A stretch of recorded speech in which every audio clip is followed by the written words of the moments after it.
Units and unit calculus.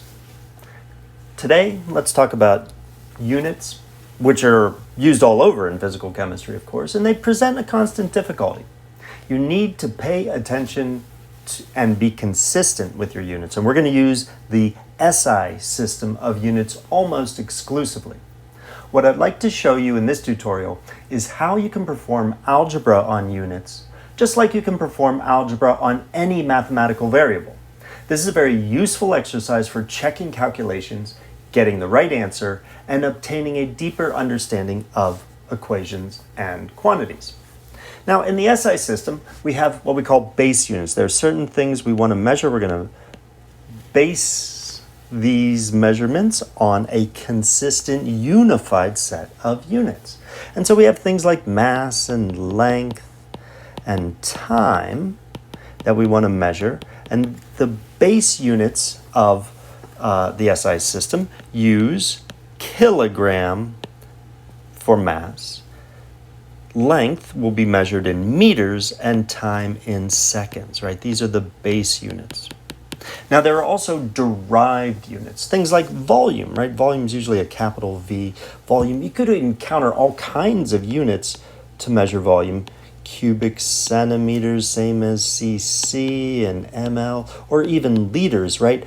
But in the SI system, right, we derive the unit of volume from the cube of length, right? So meters cubed, cubic meters, that is the derived unit of volume in the SI system.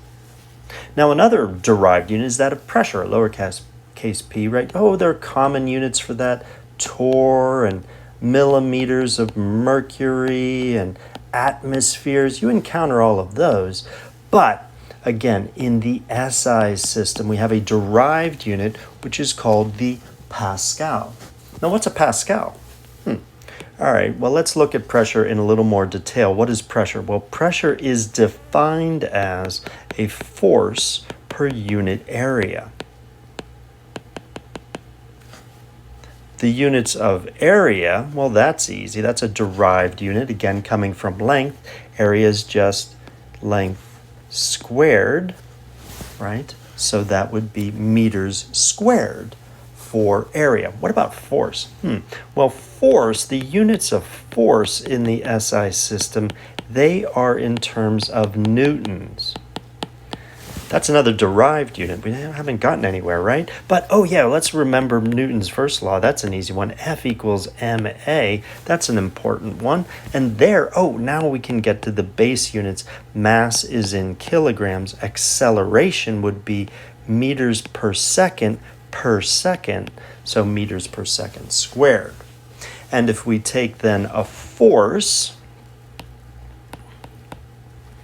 in kilograms, meters per second squared, and divide by meters squared, we will get the base units equivalent of pressure, which is going to be kilogram per meter per second. We can do algebra on the units just like we do algebra on any other set of variables. Now, another important derived unit, right? Another important derived unit is that for energy. And energy has units of joules, right? And the joule is again a derived unit. And how do we get that? Well, let's see. Let's remember another fundamental equation, that for kinetic energy. We all pretty much remember that one. Kinetic energy equals 1/2 mv squared. So we can work out the units of the base units for energy from that. Mass again is in kilogram, and velocity would be meters per second. And let's square that, so we'd have meters squared per second squared. So those would be the base units equivalent of joules, which are the unit of energy, right? Let's take another famous equation, the ideal gas law, right? We all remember the ideal gas law. the ideal gas law, PV equals nRT. Well, P and V, let's see, what are the units of P and V? Well, P we just worked out, right? That's kilograms per meter per second squared. And volume, that's in cubic meters. And so if we multiply those through, what we'll find is that we'll get kilogram meters squared per second squared. The base units of PV are equal to the base units of energy, right? PV must be related to energy.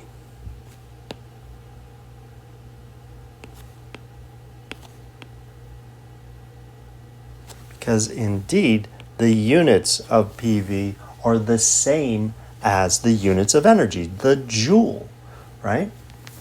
And indeed, the PV term does have something to do with energy. As we shall see in the study of thermodynamics, PV, or P delta V, a change in volume, corresponds to a work term. And work is one of the ways that you can change the internal energy of the system. The other way is heat.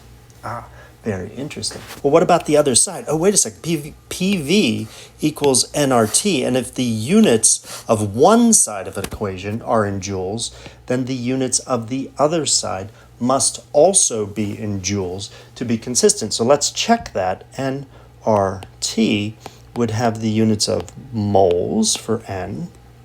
R is in joules per Kelvin per mole. And temperature, of course, in Kelvin is the base unit of temperature. Mole is the base unit of quantity of substance, right? So now the Kelvin are going to cancel out, the moles are, and indeed the other side has the units of joules as well. So this is a good way to check, right? The two sides of the equations must have the same units. This is a good way to check if you derive an equation, whether you've done that properly. If you know the answer is supposed to be, for example, energy, then the units of the variables in your equation should work out to the units of energy. And the units on both sides of an equal sign must also be the same.